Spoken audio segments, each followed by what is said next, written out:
ಆತ್ಮೀಯ ಸ್ನೇಹಿತರೆ, ಇಂದಿನ ವಿಡಿಯೋದಲ್ಲಿ ನಾವು ಕರ್ನಾಟಕ ಟೆಟ್ಗೆ ಅಪ್ಲಿಕೇಶನ್ ಹಾಕೋದು ಹೇಗೆ ಅಂತ ತಿಳ್ಕೊಳ್ತೋಣ. ನಮಗೆ ಒಂದು ಬ್ರೌಸರ್ ಬೇಕು. ನೀವು ಯಾವ ಬ್ರೌಸರ್ ಬೇಕಾದರೂ ಯೂಸ್ ಮಾಡ್ಕೋಬೋದು. ನಾನಿಲ್ಲಿ ಕ್ರೋಮನ್ನು ಯೂಸ್ ಮಾಡ್ತಾ ಇದ್ದೀನಿ. ಸೊ ಕ್ರೋಮನ್ನು ನಾನು ಕ್ಲಿಕ್ ಮಾಡ್ಕೊತೀನಿ. ಇಲ್ಲಿ ಸರ್ಚ್ ಮೆನ್ಯೂನಲ್ಲಿ ನಾನು ಸ್ಕೂಲ್ ಎಜುಕೇಷನ್ ಅಂತ ಟೈಪ್ ಮಾಡ್ಕೊಳ್ತೀನಿ. ಸ್ಕೂಲ್ ಎಜುಕೇಷನ್ ಅಂತ ಬ್ರೌಸ್ ಮಾಡಿದಾಗ ನಮಗೆ ಮೇಲ್ಗಡೆ ಸ್ಕೂಲ್ ಎಜುಕೇಷನ್ ಕರ್ನಾಟಕ ಸರ್ಕಾರ ಅಂತ ಒಂದು ಸಿಗ್ತಿದೆ, ಮತ್ತು CAC ಸೆಲ್ ಅಂತ ಇದೆ.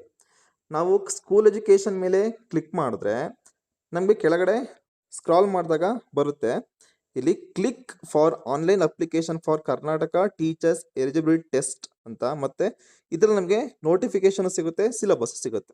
ಅಥವಾ ನಾವು CAC ಸೆಲ್ ಮೇಲೂ ಕ್ಲಿಕ್ ಮಾಡ್ಬೋದು.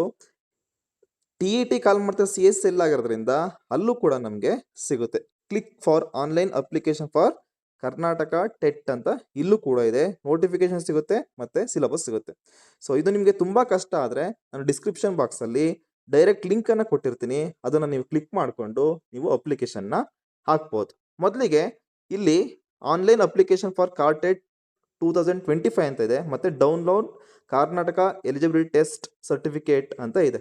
ಸೊ ಇಲ್ಲಿ ಕೆಳಗಡೆ ಎರಡನೇದಿರೋದು, ಅದನ್ನು ನಾವು ಮುಂಚೆ ಯಾರು ಟೆಟ್ ಬರೆದು ಕ್ವಾಲಿಫೈ ಆಗಿರ್ತಾರೆ ಅವರು ಸರ್ಟಿಫಿಕೇಟನ್ನು ಡೌನ್ಲೋಡ್ ಮಾಡ್ಕೋಬೋದು. ನಮ್ಗೆ ಈಗ ಬೇಕಾಗಿರೋದು ಮೊದಲನೇದು online application for Karnataka TET. So ಇಲ್ಲಿಗೆ ಹೋಗೋಣ. ಫಸ್ಟ್ ನಾವು ಡೈರೆಕ್ಟಾಗಿ ಲಾಗಿನ್ ಆಗೋಕ್ಕೆ ಆಗಲ್ಲ. ಅದಕ್ಕಿಂತ ಮುಂಚೆ ಏನು ಮಾಡಬೇಕು, ನಾವು ರಿಜಿಸ್ಟರ್ ಆಗಬೇಕು. ನಾವು ನ್ಯೂ ಯೂಸರ್ ಆಗಿರೋದ್ರಿಂದ ಫಸ್ಟು ಇಲ್ಲಿ ನ್ಯೂ ಯೂಸರ್ ಮೇಲೆ ಕ್ಲಿಕ್ ಮಾಡೋಣ. ಈಗ ನಾವು ಫಸ್ಟ್ ಇಲ್ಲಿ ಏನು ಇಟ್ಕೋಬೇಕು ಅಂದರೆ ನಮಗೆ SLC ಮಾರ್ಕ್ಸ್ ಕಾರ್ಡ್ ಇರಬೇಕು, ಮತ್ತು ಆಧಾರ್ ನಂಬರು, ಮೊಬೈಲು ಮತ್ತು ಇಮೇಲ್ ನಮಗೆ ಇರಬೇಕು. ಸೊ ನಮ್ಮ SLC ಮಾರ್ಕ್ಸ್ ಕಾರ್ಡಲ್ಲಿ ನಮ್ಮ ಹೆಸರು ಏನಿರುತ್ತೆ ಹಾಗೆ ನಾವು ಇಲ್ಲಿ ಟೈಪ್ ಮಾಡ್ತಾ ಹೋಗ್ತೀವಿ. ಸೊ ಫಾರ್ ಎಕ್ಸಾಂಪಲ್ ನನ್ನ ಹೆಸರು ಸೂರ್ಯ ಅಂತ ಅಂದ್ಕೊಳ್ಳೋಣ. ಸೂರ್ಯ ಅಂತ ಅಂದ್ಕೊಂಡ್ರೆ ಸೂರ್ಯ ಅಂತ ನಾನು ಇಲ್ಲಿ ಟೈಪ್ ಮಾಡ್ತೀನಿ.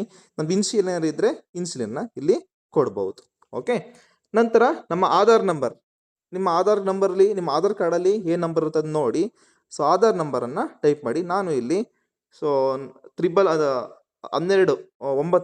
ಹೊಡ್ತಿದ್ದೀನಿ. ನಂತರ ಕನ್ಫರ್ಮ್ ಆಧಾರ್ ನಂಬರ್ನ ಮತ್ತೆ ಕನ್ಫರ್ಮ್ ಮಾಡಿ ಇಲ್ಲಿ. ನೆಕ್ಸ್ಟು ತಮ್ಮ ಮೊಬೈಲ್ ನಂಬರನ್ನು ನೀವು ಟೈಪ್ ಮಾಡ್ಬೋದು. ನಿಮ್ಮ ಮೊಬೈಲ್ ನಂಬರ್ ಏನಿರುತ್ತೆ ಅದನ್ನು ಇಲ್ಲಿ ಹಾಕಿ. ನಂತರ ನಮ್ಮ ಇಮೇಲ್ ಇರುತ್ತೆ, ಯಾವ್ದಾರು ಒಂದು ಇಮೇಲ್, ನೀವು ಕರೆಕ್ಟಾಗಿ ಒಂದು ಇಮೇಲ್ ಕೊಡೋದು ಇಂಪಾರ್ಟೆಂಟು. ಏನಾದರೂ ನಮಗೆ ಅಪ್ಡೇಟ್ಸ್ ಇದ್ದರೆ ಕೆಲವೊಂದು ಇಮೇಲ್ ಕೂಡ ಬರುತ್ತೆ. ಈಗ ಎಕ್ಸಾಂಪಲ್ ನಾನು surya@gmail.com ಅಂತ ಇರುತ್ತೆ, ನಾನು ಅದನ್ನು ಕೊಡ್ತಾ ಹೋಗ್ತೀನಿ. Okay. So next user name ನಮ್ಗೆ ಯಾವ ಥರ ಕ್ರಿಯೇಟ್ ಮಾಡ್ಕೊಳ್ಳೋದು. ಈಗ ನನ್ನ ಹೆಸರು ಸೂರ್ಯ ಅಂತ ಇದೆ, ಸೂರ್ಯ K123 ಅಂತ ಜಸ್ಟ್ ಈ ಥರ ಮಾಡ್ಕೊಂಡ್ರು ಸಾಕು. ಪಾಸ್ವರ್ಡ್ ಹೇಗಿರಬೇಕು ಅಂದರೆ ಈಗ first letter capital letter, next ಉಳಿದಿದ್ದೆಲ್ಲ ಸೂರ್ಯ K@123 ಅಂತ ನಾನು ಕೊಡ್ತೀನಿ. ನೀವು ಕೂಡ ನಿಮ್ಮ ಹೆಸರು ಮುಂದೆ @123 ಕೊಡ್ಬೋದು, ಅಥವಾ ನಿಮ್ಮ ಡೇಟ್ ಆಫ್ ಬರ್ತ್ ಇರುತ್ತೆ ಅದನ್ನು ಕೊಡ್ಬೋದು.